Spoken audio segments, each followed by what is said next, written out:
नमस्कार, मैं हूं आशीष चित्रांशी और आप देख रहे हैं the news launcher. Rahul Gandhi 2 दिन की यात्रा पर हैं रायबरेली और अमेठी। पूरे क्षेत्र में वो अलग अलग समूहों से संवाद कर रहे हैं।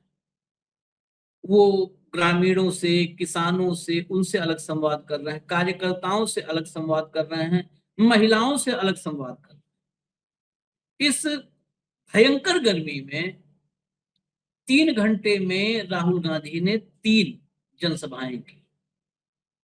तीनों में हाउसफुल शो था। मतलब जितनी कुर्सियां थी सब भरी हुई। इतनी गर्मी, मतलब आप कल्पना नहीं कर सकते। बहुत लोग, हो सकता है भारत के कुछ ऐसे हिस्से में हो जहां पर अभी भी ऐसी गर्मी ना हो। उत्तर प्रदेश में प्रयागराज के आसपास के इलाकों में 45 डिग्री के आसपास पारा घूम रहा है। 45 भी पार कर जा रहा है। और वहां पर एक दिन में 3 3 सभाएं, 3 3 जगह पर भाषण देना, लोगों से संवाद करना। राहुल ने राजनीति में अब एक नया, मतलब एक नई लकीर खींचनी शुरू कर दी है। नॉर्मली देखा जाता है कि ऐसे मौसम में कोई जनसभा रैली नहीं होती। हाँ, भारतीय जनता पार्टी अगर चुनाव हो तो 55 डिग्री टेम्परेचर में भी रैली करेगी। चुनाव ना हो तो जनता को पूछने नहीं जाएगी। खैर, रैली की तारीफ और प्रशंसा करने के लिए कार्यक्रम नहीं है कि रैली की, बहुत बड़ी बात की। ये जिम्मेदारी है, हम इसलिए बता रहे हैं। यही काम सबको करना चाहिए। अगर चुनाव में आप लोग गर्मी, बरसात और ठंडक की परवाह किए बगैर जुट जाते हैं तो 5 साल ऐसे ही उसका हाल लीजिए, खोज खबर लीजिए, लोगों को पूछिए। आप, सवाल यह है कि मंच पर थे राहुल और सामने जितने कार्यक्रम हुए सब में भीड़ सामने पूरी फुल थी। उसी एक कार्यक्रम में राहुल ने भीड़ के बीच से ही कुछ पत्रकारों को, गोदी पत्रकार, और नाम लेके कहा कि ये अडानी अंबानी वाले हैं, अडानी अंबानी वाले पत्रकार। और ये अडानी अंबानी अंबानी वाले पत्रकार जो हैं, ये बंद कमरे में जब मुझसे मिलते हैं तो क्या कहते हैं। आज मंच से, खुले मंच से राहुल ने बताया कि अंबानी अडानी वाले पत्रकार जब बंद कमरे में मिलते हैं तो अपनी पीड़ा बताते हैं। लेकिन अपनी पीड़ा बताने वाले इन पत्रकारों को कभी तो अपना दायित्व तो निभाना ही चाहिए। ठीक है, उनकी अपनी नीड है, जरूरतें हैं, दाल रोटी का मामला है, लेकिन कभी तो अपनी जिम्मेदारी निभानी चाहिए। खैर, बात सिर्फ पत्रकारों तक नहीं थी। मोदी ने संसद में जो इवेंट किया था, मेगा इवेंट, बंगाल चुनाव में मतदान से तुरंत पहले, 4 दिन पहले, महिला आरक्षण बिल वाला, और उस बिल पर संसद में पहले इवेंट हुआ। उसके बाद संसद से बाहर पूरे देश में इवेंट हुआ। पूरे देश में विपक्ष ने महिलाओं के साथ बहुत ही गलत किया है, अत्याचार किया है। विपक्ष महिला विरोधी है। इस संसद वाले इवेंट की राहुल ने महिलाओं के साथ जो संवाद किया ना, महिलाओं के सामने हवा निकाल दी। भाव को ले आइए। मैं इसमें, हम कम बोलेंगे, राहुल गांधी बोलेंगे, और राहुल गांधी जो बोलेंगे उस पर भाव चर्चा करेंगे। स्वागत है भाव। सीधा कोई खबर हेडलाइन नहीं इसमें हम लोग को पढ़ाना है, दिखाना है, सीधे राहुल की जुबानी सुनाना है। तो सुनाना शुरू करिए पहले क्लिप। और हमने कह दिया है कि जब भी बीजेपी महिला आरक्षण लागू करना चाहती है, आज या कल पूरा का पूरा विपक्ष पुराने महिला आरक्षण बिल को 24 घंटे के अंदर लागू करने के लिए तैयार है।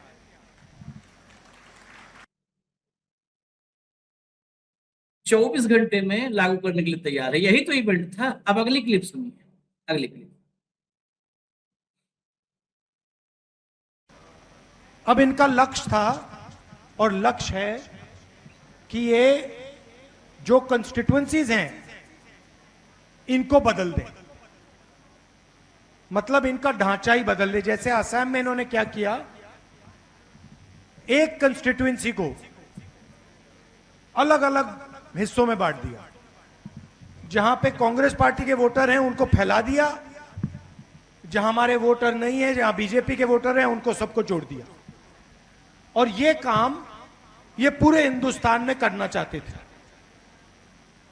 अब अगर सामने से आएंगे और कहेंगे कि देखो हमें हिंदुस्तान का राजनीतिक नक्शा बदलना है तो पूरा देश इनको रोकता। तो उन्होंने नया उपाय सोचा। उन्होंने कहा कि क्यों नहीं हम किसी चीज के पीछे छुप कर यह काम करें। और इसलिए इन्होंने कुछ दिन पहले नए महिला आरक्षण की बात की, क्योंकि वो चाहते थे कि नए महिला के आरक्षण के बिल के पीछे वो डिलिमिटेशन, मतलब हिंदुस्तान के राजनीतिक नक्शे को बदलने का बिल डाल दे। हमने इनसे कहा, देखिए, अगर आप महिला आरक्षण करना चाहते हो तो महिला आरक्षण का बिल तो हम सब ने पहले पास किया था, उसको आप लागू कर दीजिए। जब पहले बिल पास हुआ था उन्होंने कहा इसे हम 10 साल के लिए लागू नहीं करना चाहते। हमने उस समय कहा क्यों नहीं लागू करना चाहते? क्योंकि सेंसस नहीं हुआ, हम सेंसस के बाद में लागू करना चाहते हैं। मगर अब इनको लगा कि हमारे खिलाफ लोग खड़े हो रहे हैं, हमें डिलिमिटेशन की जरूरत है, तो ये नया बिल लाए। हमने पार्लियामेंट में इनसे कहा कि देखिए, अगर आप पुराना बिल पास करना चाहते हो, उसे आज लागू करना चाहते हो, उसे आज इंप्लीमेंट करना चाहते हो, तो पूरा का पूरा विपक्ष उस बिल को आज पास कर देगा। 10 साल रुकने की कोई जरूरत नहीं है, उसे हम अब ही लागू कर देंगे। उन्होंने कहा नहीं, हम उस बिल को लागू नहीं करना चाहते, हम नए बिल को लागू करना चाहते हैं। और नए बिल के अंदर सिर्फ महिला आरक्षण नहीं है, नए बिल के अंदर हिंदुस्तान के राजनीतिक नक्शे को बदलने का बिल भी है। तो हम उनसे कहा कि देखिए, हम आपको राजनीतिक नक्शा नहीं बदलने देंगे। अगर आप महिला आरक्षण बिल पास करना चाहते हो तो पुराना बिल पास करो। अगर आप ये हरकत करने की कोशिश कर रहे हो, राजनीतिक नक्शा बदलने की कोशिश कर रहे हो, तो हम आपको नहीं करने देंगे, और हमें बिल रोक दिया। यह है महिला आरक्षण की सच्चाई।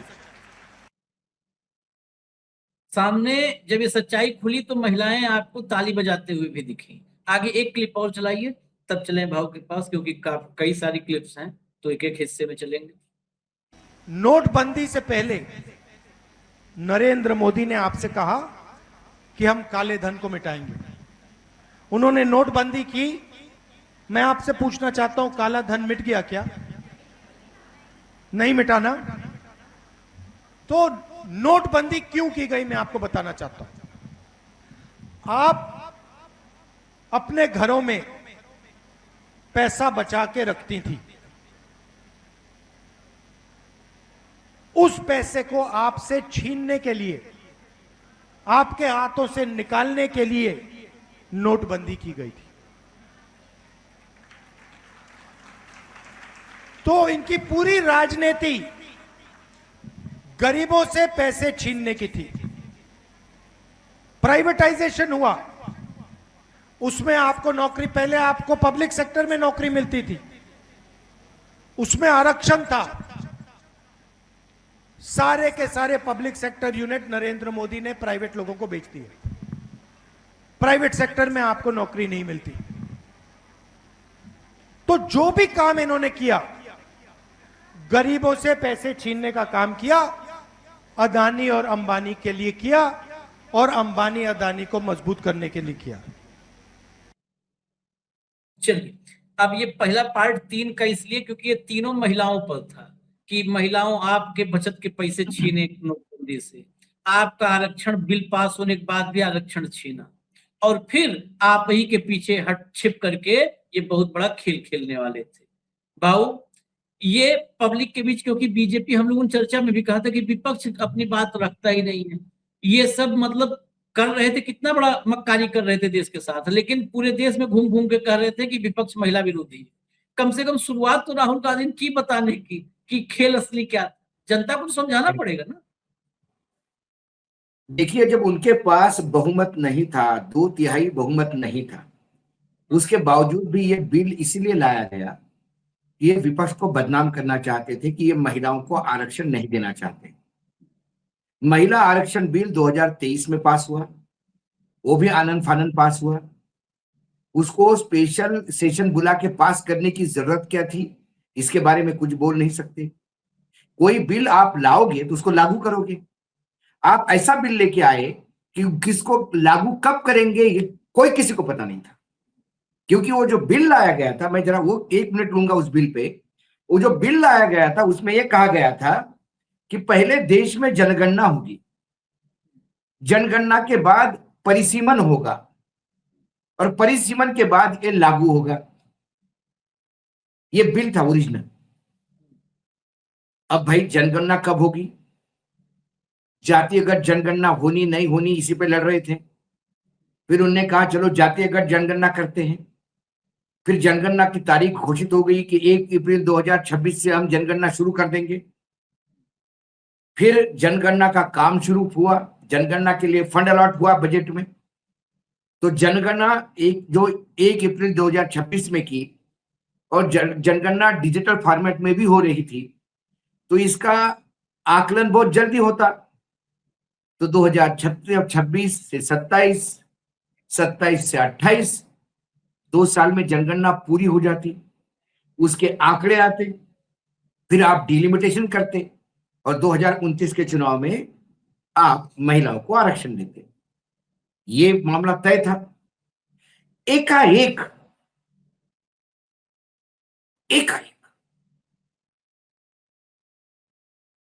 स्पेशल सेशन बुलाया गया और कहा गया कि 2029 में वो देना है, आरक्षण देना है और उसके लिए अभी परिसीमन करना है। जब नए जनगणना में परिसीमन करो ना, 2011 की जनगणना में क्या परिसीमन करोगे, उसमें महिलाओं पे अन्याय ही होगा। 2011 में जो महिलाओं की आबादी थी, 2011 से लेके 2026 तक इस देश में इतनी प्रगति हो गई है कि महिलाओं की भ्रूण हत्या कम हो गई, महिला का रेशो ठीक ठाक हो गया, महिला की आबादी समझ में आ जाएगी।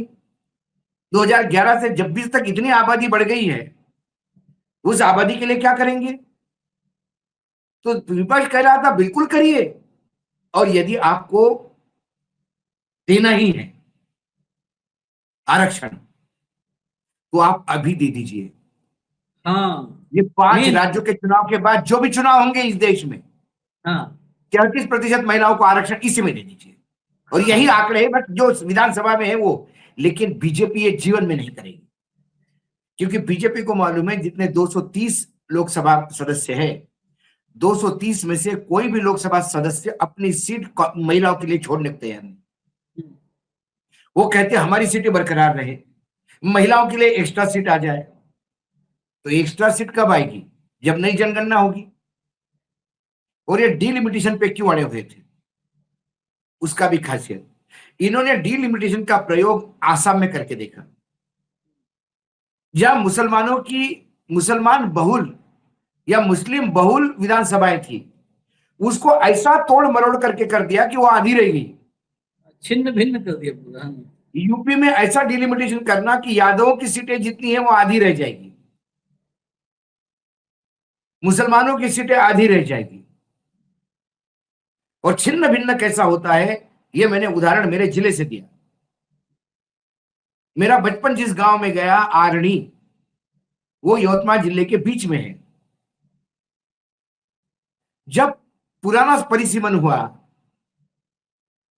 तो यवतमाल कॉन्स्टिट्यूंसी खत्म हो गई लोकसभा, उसके जगह यवतमाल वाशिम कॉन्स्टिट्यूंसी हो गई, 2 जिले जोड़ के।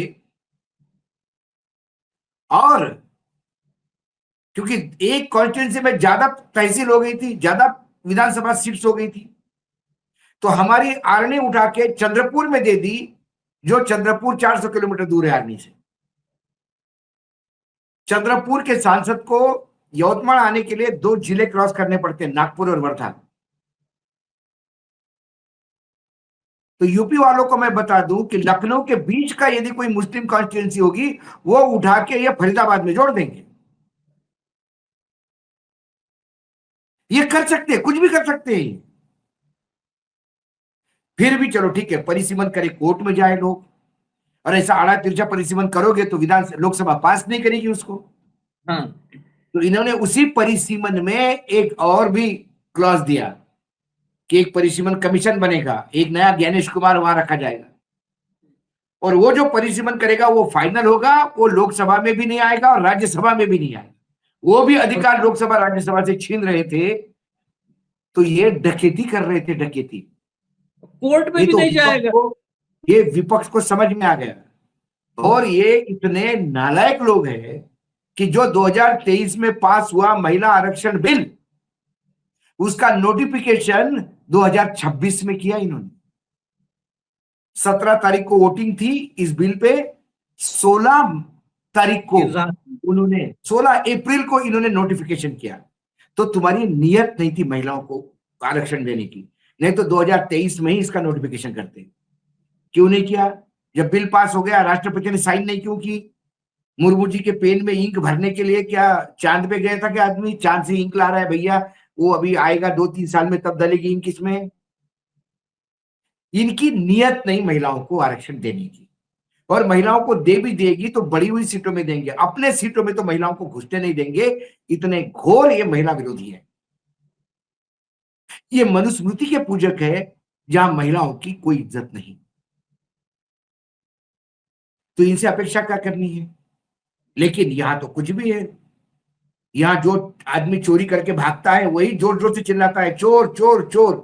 तो जो पकड़ने वाले लोगों को लगता है कि इसका भी सामान चोरी हो गया, वो भी उसके पीछे भागने लगते हैं, तीसरे चोर को पकड़ने, जो होता ही नहीं। कई फिल्मों में देखा होगा आपने, वो हीरो चोरी करके भागता है, उसके पीछे पुलिस भागती है तो वो भी खुद ही चिल्लाता है, चोर चोर। पुलिस बोलते किधर है? बोले उधर गया। आप तो रियल टीम देख रहे हैं, तो आप फिल्मों तो में ये रियलिटी में करने लगे। ये डकैत लोकतंत्र के ये बोलने लगे कि महिलाओं को आरक्षण नहीं देने दिया जा रहा। देते, औकात होती तो देते ना। उत्तर प्रदेश में विधानसभा चुनाव है, विपक्ष साथ है। विधानसभा चुनाव में अभी जो विधानसभा की सीट है उसमें 33% दे दीजिए। ये जाके उस महिला को बदनाम कर रहे थे कि ममता नहीं चाहती देना। अरे ममता ने आंकड़े दिए, अरे तुम तो बाद में दोगे, मैंने तो अभी जो लोकसभा और विधानसभा है मेरी, उसी में 38% महिला है। लो कर लो बात, मुंह पे गिर गए। तो राहुल गांधी ने इसको किया।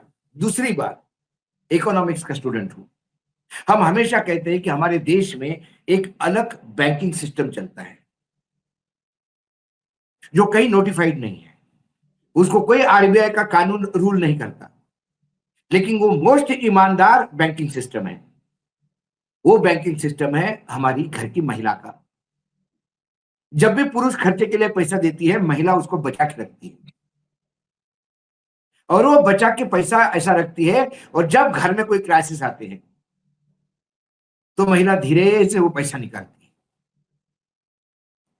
मुझे मालूम था मेरे बचपन में शक्कर जो है, शुगर, ये राशन कार्ड पे मिला करती थी। और दिवाली के समय शक्कर का उपयोग ज्यादा होता था, वही लड्डू बनते थे, गुजिया बनती थी हमारे यहाँ, तो उसके लिए शक्कर, दिवाली का खाना बनता था, पूरण की पोड़ी, उसमें भी शक्कर लगती थी। तो घर में कैलकुलेशन होते थे। मेरे पिता की प्राइमरी टीचर थे, तो कैलकुलेशन होते थे कि इस बार शक्कर, फिर दिवाली का टाइम है तो शक्कर भी मार्केट से भी 1-2-3 किलो तो लेनी ही पड़ेगी, पिताजी कहते थे। तो माता जी कहती थी नहीं, है व्यवस्था है। कैसे? तो पूरे साल भर जो शक्कर आती थी उसमें से माता जी एक अलग डब्बे में थोड़ी थोड़ी शक्कर निकाल के रखती थी।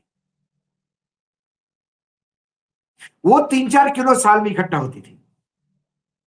फिर माता जी बोलती थी मैंने शक्कर थोड़ी बचा के रखी थी, हर महीने बचा के रखती थी। ये बैंकिंग सिस्टम है। ऐसी महिलाओं के पास पैसा था। इन्होंने नोटबंदी करके महिलाओं को भिखारी बना दिया। ये महिलाओं को क्यों भिखारी बनाना चाहते थे? क्योंकि ये महिलाओं को उपकृत करना चाहते थे लाडली बहना से। इस देश की बहनों को 1500 रुपए की जरूरत नहीं है, उससे ज्यादा रखी थी सब, गरीब से उससे गरीब ज्यादा महिला रखी थी। थी। हाँ, कितनी भी गरीब महिला हो, जिसका पति साइकिल रिक्शा चलाता हो, जो रोज के दिहाड़ी पर जाता हो, वो भी घर में कोई सामान देती है तो 50 पैसे बचाती है, 60 पैसे बचाती है। और बच्चे को डॉक्टर को दिखाना है तो वो अपनी पूरी चिल्लर लेके जाती है और डॉक्टर को दे के आती है। पति पे लोड नहीं पड़ने दी थी। एक पैरेलल इकोनॉमिक्स, हम हमेशा कहते थे there is a separate banking system.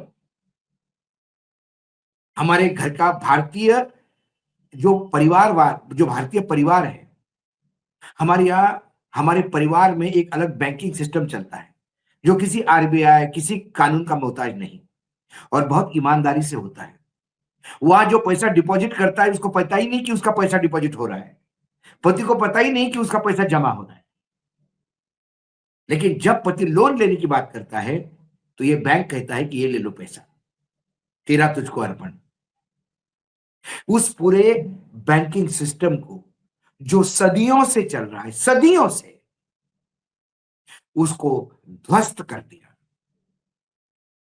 अब महिला 100 रुपए का नोट रखने में भी डरती है कि कल कहीं 100 रुपए बंद कर दिए तो कुछ भी कर सकता है।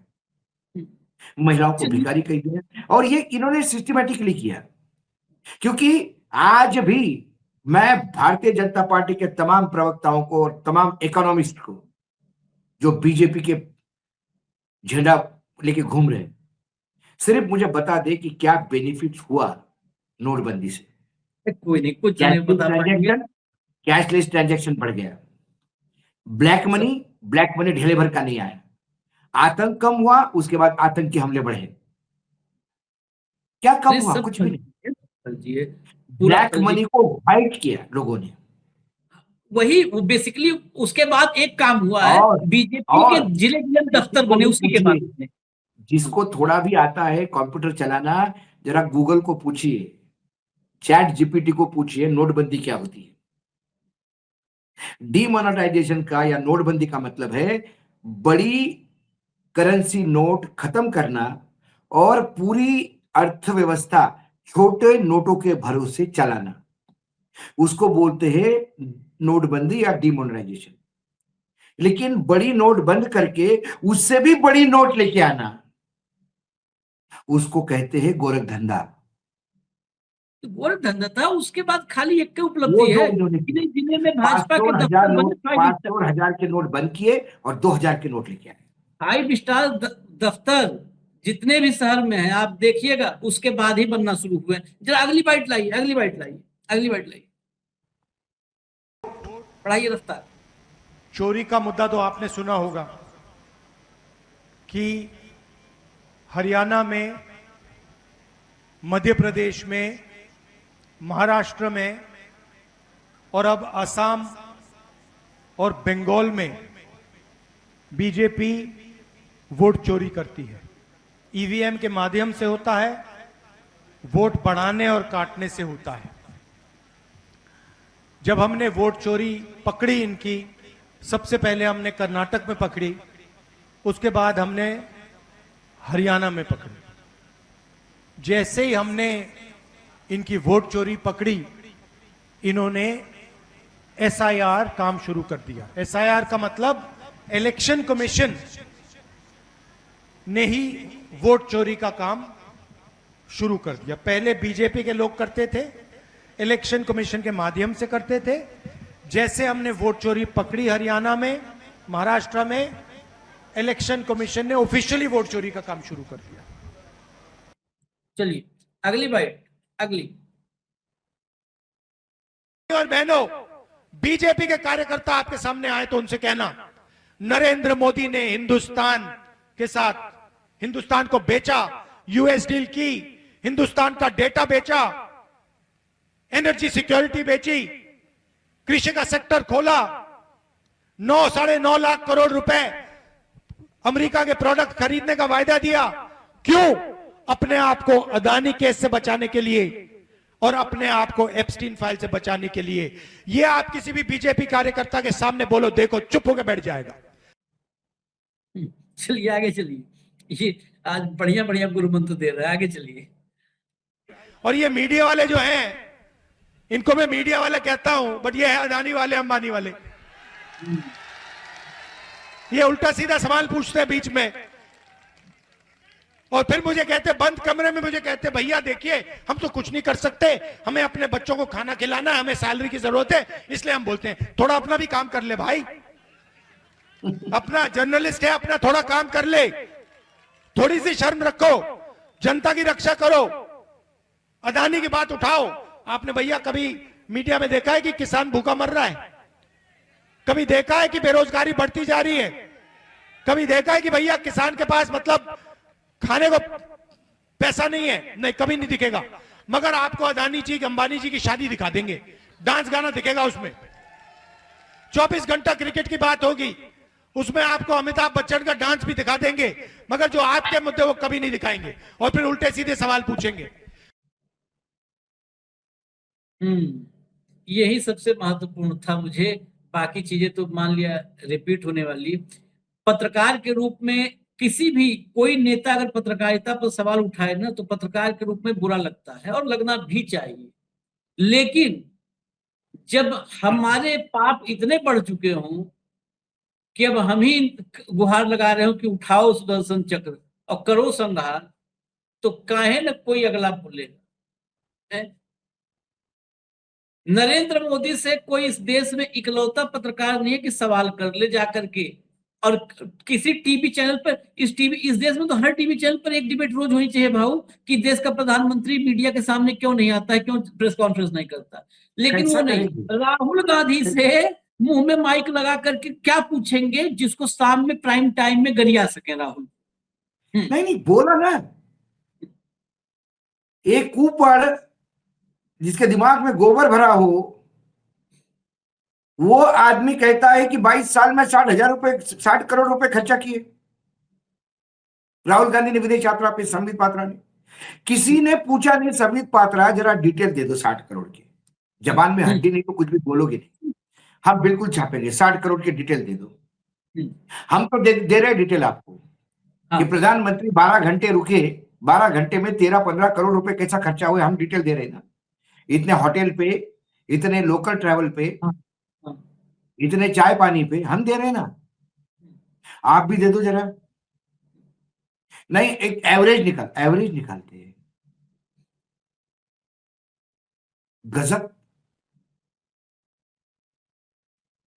और किसी ने क्रॉस क्वेश्चन नहीं किया। और क्रॉस क्वेश्चन नहीं, उस पर दिन भर से वो मेन हेडिंग चला। दिल्ली में 2 घंटे तक चलती बस में एक लड़की की, महिला की इज्जत लूटे रहे। वो खबर किसी ने देखी तक नहीं, दिखाई भी नहीं, चर्चा भी नहीं, क्योंकि दिल्ली बदनाम हो गई। दिल्ली बदनाम होगी। हम तो रोज काम करते डार्लिंग तेरे लिए। दिल्ली बदनाम होगी, हम काम करते तेरे लिए। राहुल को बदनाम करो। और किस देश में गया, क्यों गया, अरे बाप रे बाप। और जब लोगों ने पूछा कि एक भिखमंगा आदमी कैसा भाई 29 राज्य घूम सकता है अमेरिका के, इसका पैसा किसने दिया, तो ये भीख मंगे के जितने भी फॉलोअर थे सब चुप थे। कोई नहीं उसको, कोई नहीं। कभी किसी ने ये नहीं पूछा, अरे वो छोड़ो ना, वो छोड़िए। ऐसा नहीं है, हम टीवी पे हुआ करते थे यार। हमने भी टीवी की हमने, हमारी भी एक लंबी पारी खेली हमने टीवी की। मुझे याद है कि मैं एबीपी पे बैठा था, सुधांशु मित्तल बैठे हुए थे बीजेपी से, साजिया इल्मी तब आम आदमी पार्टी की हुआ करती थी। इनको भी ट्रैक रखना पड़ता है, इतने पार्टियां बदलती है लोग। और वो चुनाव लड़ रही थी कहीं लोकसभा का, उसने कुछ बात रखी तो सुधांशु मित्तल बोले कि अरे आप लोकसभा लड़ रही हैं, आप तथ्यात्मक गलती कैसी कर सकती है, आपने ऐसी गलतियां नहीं करनी चाहिए, ये फैक्चुअल मिस्टेक है, आप गलत चीज कोट कर रही है। मैंने बोला सुधांशु जी उसको छोड़िए, अब वो नई नई आई राजनीति में, हमारी पत्रकार है, वो थी पहले पत्रकार। मुझे बताइए, प्रधानमंत्री जब 3 सदियों के लोगों को इकट्ठा बैठ के खाना खिला सकते हैं और चर्चा करवा सकते हैं, तो उसके बहाने उससे और वो चुप हो गए। तब डिबेट्स हुआ करती थी, सवाल पूछे जाते थे, किसी ने कुछ बोला तो बीच में काटा जाता था। आज के डेट में क्या है? एक राजनीतिक विश्लेषक जो संघी हो, दूसरा संघ का रिप्रेजेंटेटिव, फिर एक पत्रकार जो बीजेपी के पेरोल पे हो, और फिर बीजेपी का प्रवक्ता, और फिर एक जेडीयू का प्रवक्ता साथ एक ही जेडीयू का प्रवक्ता, हाँ, एक शिंदे का प्रवक्ता शिवसेना के, और एक कांग्रेस वाले को बिठा लो। शिवसेना का नहीं हुआ तो पासवान का प्रवक्ता, हाँ, हाँ। कांग्रेस, और इन सब का बॉस जो है वो एंकर और एंकर नहीं। एंकर नहीं पूछ सकती प्रधानमंत्री के बारे में ऐसा कैसा कह दिया। अरे क्या कह दिया? किसी ने मुझे कहा कि अरे तुम ऐसे कैसे बोल सकते हो कि भीख मंगा। अरे मतलब भीख मांगने वाले को भीख मंगा ही कहते ना भैया। और मैंने नहीं कहा भैया, उन्होंने खुद कहा कि मैंने 35 साल भीख मांग के खाया। मैंने कहा क्या? मैंने किसी के मुंह में शब्द नहीं दिए। अब किसी ने कहा मैंने भीख मांग के खाया तो भी मैं कहूंगा कि नहीं नहीं, ये झूठ बोलता है। नहीं नहीं नहीं नहीं, नहीं, नहीं। सिकंदर। आपको तब भी आना नहीं खिलाते थे, झूठ बोलता है। मैंने ऐसा भी नहीं कहा। उनको मैं झूठ बोलूंगा तो आपको ऑब्जेक्शन, वो जो बोलते वो मैं मानूंगा तो ऑब्जेक्शन। चुप हो गए। क्यों नहीं चाहिए हम लोग चैनल पे? क्योंकि हम वहां पे चूड़ियां पहन के नहीं बैठते, हम सवाल पूछते हैं, हम वस्तुस्थिति लाते हैं। तो ऐसे लोगों को नहीं बुलाया जाएगा, बुला वैसा लोगों को जाएगा। फिर एक आध बेचारा फंसता है कांग्रेस का, और वो कांग्रेस का बोलेगा तो चार तरफ से झूठ उसके ऊपर डाला जाता है। अरे एंकर नहीं बोलने देती, मेरे एंकर प्रधानमंत्री के बोलने, बारे में तो कैसे बोल दोगे? अरे तो बुलाए क्यों हो भाई? जब हम किसी के बारे में बोल ही नहीं सकते तो बुलाए क्यों? हम राहुल गांधी गरिया में कांग्रेस के प्रवक्ता है, बुलाए किस लिए थे? यही ना अंबानी अडानी जो पत्रकारों को कहा अभी राहुल गांधी, कभी पत्रकारिता करने नहीं चाहते। खैर चलिए। ना अब उन्होंने कहा कि भैया मुझे, हम कहते कि घर भी पालना है अरे सब करो, लेकिन कोई पत्रकारिता का एक आध फूट तो दे दो यार। हाँ, हाँ। दिन में मान लो, दिन में 10 खबर की, एक ही पत्रकारिता कर लो, 9 दलाली चलो। तुम लोग कितना कितना खाओगे? लोग कहते हैं, ये बात बहुत प्रैक्टिकल है। लोग कहते हैं ना घर चलाना है, ये सब कहते हैं। हम पत्रकार हैं तो हम साथ में अरे घर भी चलाना है। अरे घर चलाना है क्या मतलब? वंदे भारत है क्या? घर की इतना ही तेल लग रहा है घर चलाने में? पत्रकार कौन होता है आशीष? पत्रकार वो होता है कि जिसके बर्थडे पे कोई नहीं आता, हाँ, उसके परिवार के सिवा। हाँ, क्योंकि हर राजनीतिक जगह पे उसने आईना दिखाया होता है। हाँ, यदि कोई पत्रकार सोशल मीडिया में घर में अपने कितने केक आए ये बताएगा हाँ। कि वो हो थक गए हम तो इतने केक काट के फिर केक आ गए, तो समझ लेना ये चाटुकार नंबर 1 है। सभी जगह चाट रहा है, सभी राजनीतिक दलों में चटाई कर रहा है। क्योंकि आज के डेट में सच्चाई बोलने वाले लोग नहीं चाहिए किसी को। हम लोग के तो बर्थडे कभी कोई मिट्टी गोली नहीं दिया कि ले यार नहीं, पैसा देगा कौन देगा? कौन ऑरेंज सा वाला ले लो। राजनीति, कौन सा राजनीति है? मैं अभी आपको एक किस्सा, एक थोड़ा कहानी सुनाता हूँ। आप मुझे, अब आज देखिए टाइम हो गया, लेकिन मुझे 1 मिनट देना पड़ेगा आपको आज। ठीक 1 मिनट है। देना पड़ेगा। वो काम, कहानी ऐसी है कि एक आदमी था जिसने बहुत बड़े नस्ल का कुत्ता पाला था आशीष जी, बहुत बड़े नस्ल का कुत्ता। उस कुत्ते की कीमत 25 लाख रुपए थी। वो कुत्ता बीमार पड़ गया, उसने डॉक्टर को दिखाया, डॉक्टर ने कहा कि ये कुत्ते का इलाज अभी नहीं हो सकता। तो दिल्ली का सबसे बड़ा वेटरनरी डॉक्टर जो है वो राष्ट्रपति भवन के पास, क्योंकि राष्ट्रपति भवन में घोड़े वगैरह बहुत होते हैं, उसको दिखाया। उसने कहा कि इसको जो बीमारी हुई इस कुत्ते को, इसका इलाज अभी नहीं है। लेकिन इस पे एक जर्मनी में रिसर्च कर रहा है वेटरनरी डॉक्टर, वो अभी मुंबई आने वाला है अगली वीक एक सेमिनार में। उसका मैं आपको नंबर देता हूं। उसने अपॉइंटमेंट लिया, उसने कहा मैं इतने पैसा लूंगा। बोला दिया साहब। ये कुत्ते को अपने खास प्लेन से लेके गया दिल्ली से मुंबई, होटल में परमिशन लेके कुत्ते को उस डॉक्टर के कमरे में लेके गया। डॉक्टर ने टेबल पे कुत्ते को चेक किया और बोला अरे उसको तो वो बीमारी है, सही है, तुम्हारे डॉक्टर ने सही पहचान लिया। तो बोला साहब आप इस पे काम कर रहे हैं? बोले हम इसमें रिसर्च कर रहा हूं, लेकिन मुझे अभी तो कुछ सफलता नहीं मिली। तो बोला फिर अब इसका क्या करूं? बोले अब इसको बस भगवान से प्रार्थना करो, वही बचाएंगे। जैसे ही भगवान को प्रार्थना बोला, उसने उठाया कुत्ते को नीचे फेंक दिया, ऐसा नीचे टपक दिया टेबल से। तो डॉक्टर जोर से चिल्लाया, बोला पागल हो क्या तुम? जिस कुत्ते के लिए मेरी इतनी फीस दी, जिस कुत्ते को आप चार्टर्ड से लेके आए, इतनी नफरत करने लगी उससे? बोले साहब आपने बात ही ऐसी की कि कोई भगवान ही इसको बचा सकता है। बोला इसको दवाई बचाएगी, भगवान नहीं बचाएगा। तो बोले नास्तिक हो? बोले नहीं, मैं घोर आस्तिक हूं साहब, बगैर पूजा किए मैं जल नहीं ग्रहण करता। तो बोले ऐसा कैसा बोल रहा हूं? बोले मैं तो आस्तिक हूं, लेकिन एक मंदिर नहीं है जहां इस कुत्ते ने टांग ऊपर नहीं की। हर मंदिर में जाके ये सुसु करके आया। कौन सा भगवान इसको साथ देगा? तो कौन आदमी तुम्हें टॉपिक देगा? हाँ? बेसिकली कौन आदमी वही तुम्हारे लिए केक भेजेगा? केक वही उस नस्ल कुत्ते के लिए आएगा जो वो मैंने वही कहा, केक उस कुत्ते के लिए आएगा जो कुत्ता हर मंदिर पे जाके जीभ, लंबी जीभ लगा के चाटे। तो हम लोग उस नस्ल के कुकुर हैं कि जो किसी को नहीं छोड़ते हैं, तो हमें कौन देने वाला है केक? बहुत बिल्कुल परफेक्ट है। नस्ल नस्ल के हिसाब से केक आते हैं। नस्ल पॉमेरियन का दौर है, उनका आएगा, हम लोग को नहीं आएगा। हम लोग सबको भोगते हैं जो गलत दिखा। हाँ, ये बोले यार ये तो घर में भी, हम तो जिसने हमको पाला है वो भी अपने पत्नी के पर्स से पैसा निकालेगा तो भोगते हैं हम। हाँ, चोरी चोरी है। जब संदीप हाँ, दिखा तो हाँ। तो ये फर्क है चलिए। आशीष जी। तो आज राहुल जी ने क्षमा मांग दिया, और मैं चाहता हूं कि राहुल जी से ये लोग सीखे। हम कहीं राहुल गांधी की चाटुकारिता नहीं कर रहे। अभी 2-3 दिन पहले हमने राहुल गांधी को भी आईना दिखाने का प्रयास किया, ऐसा नहीं है। हाँ, लेकिन इतनी गर्मी में यदि आज भी कोई नेता एसी छोड़ के बीच में बैठ रहा है, मुझे एक विलासराव देशमुख ने एक किस्सा सुनाया था आशीष जी। विलासराव देशमुख ने किस्सा सुनाया था।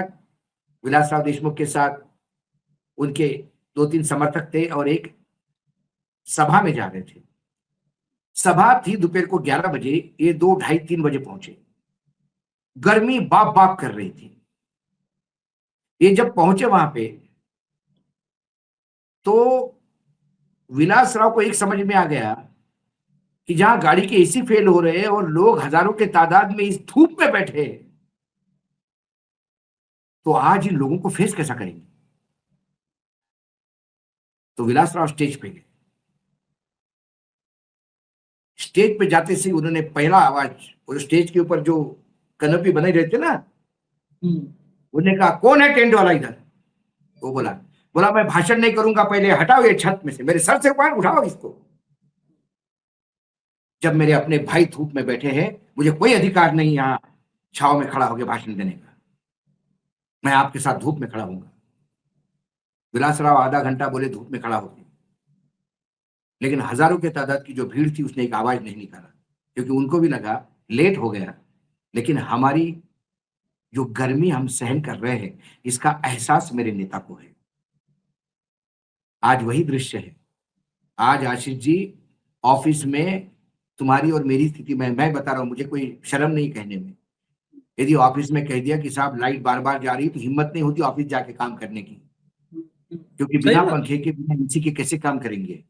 हिम्मत नहीं होती। खिड़की खोल देंगे, इतना तो लाइट आ जाता है कि हमारा चेहरा, क्योंकि हमको गोरा दिखना है नहीं, हम जैसे है वैसे है, क्योंकि हमारे चेहरा, हम शाहरुख खान तो नहीं चेहरा बिकता होगा, हम तो सच्चाई परोसते, वही लोग हमसे प्यार करते। तो हम इसमें डरते हैं। और ये आदमी इतनी धूप में, वहां जिसको ये युवराज कहते हैं, और यदि राहुल गांधी युवराज है तो मैं चाहता हूं देश का हर नेता ऐसा युवराज हो, ऐसा युवराज हो। और मुझे वो चाय वाला नहीं चाहिए, मुझे वो चाय वाला नहीं चाहिए जो 16-17 लाख का सूट पहनता हो, इंपोर्टेड कांच पहनता हो, बुलेट प्रूफ गाड़ी में घूमता हो, बड़े इंपोर्टेड गाड़ी में घूमता हो, और लोगों को ज्ञान देता हो कि सादगी से कैसे रहना है। अरे महात्मा गांधी का देश है। महात्मा गांधी ने लोगों को ये नहीं कहा कि गरीबों को वस्त्र दो। उन्होंने फटी धोती पहने हुए महिला को देखने के बाद उन्होंने तय कर लिया, यदि मेरे देश में जिनके लिए मैं लड़ रहा हूं वो मेरे भारतवासी आधे कपड़े में है, तो मुझे भी पूरा कपड़ा पहनने का शौक नहीं है। नहीं तो इन लोगों ने सूट देखा भी नहीं होगा। महात्मा गांधी बहुत अच्छे परिवार से थे, गुजरात के, इतने बड़े परिवार के थे कि उनको पढ़ने के लिए परिवार ने इंग्लैंड भेजा था और सूट बूट पहन के प्रैक्टिस करते थे। महात्मा गांधी पैदाइशी पंचा पहन के नहीं आए थे, लेकिन जिसको कहते ना लीडिंग फ्रॉम द फ्रंट, खुद ही कपड़ों का त्याग दिया।